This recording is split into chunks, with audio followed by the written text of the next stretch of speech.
And, you know, I'm 53 years old now, and my wild days are over. I haven't been in trouble for a long time. Yeah. Last time I was in trouble was whenever they got me for driving on revoke down in Stillwell. Yeah, and that's a Stillwell incident. And Yeah. what came out of that in the long run? Well, they just fined me. They just fined you. Yeah. And what about Darla? They fined took her too. They fined her, and then they sent for her license. Yeah. And she had to go pay a reinstatement fee or something. See, I knew that they were going to try to take her license, but I really thought after all that mess, we found out that Totten was down there, that Janice would have a heart, and that he wouldn't at least do that. Well, Kathy Beveridge too. You know, she was part of it too. She knew that was wrong what they done. Kathy Beveridge is a real snake, you know. And they, her and that daggone. What's the other guy's name? The prosecutor's assistant.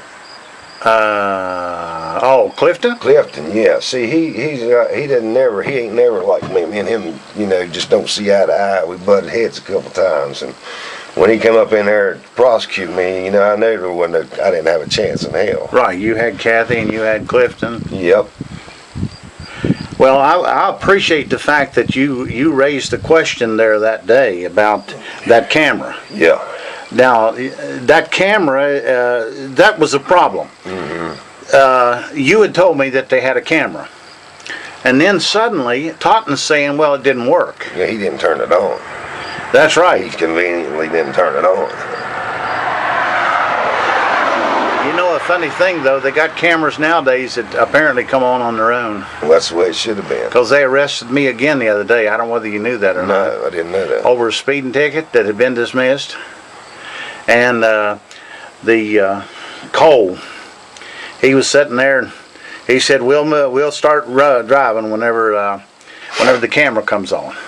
So I didn't tell him anything, but I held the camera up so that they could see that my cuffs were in front of me. You see, that was a problem. They put the cuffs on behind me, and then wanted me to get in that cruiser. I can't do it. I'm not limber anymore. Right. And I fell. It's embarrassing, but I fell out of the cruiser. Yeah. And I hurt my arm. See, there we got a scab. Well, they don't care. No, I don't care a bit, because I begged the man. I said, Chris, just help me.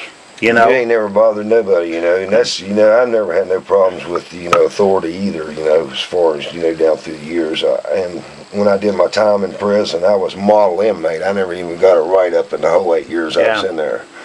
And, I had wardens and stuff come and tell me that, that I shouldn't even been in prison for that crap that I was in there, that they just had it out for me. Yeah, well, that's what I think they've got going. Now we got a problem. We got Roe staying on this case.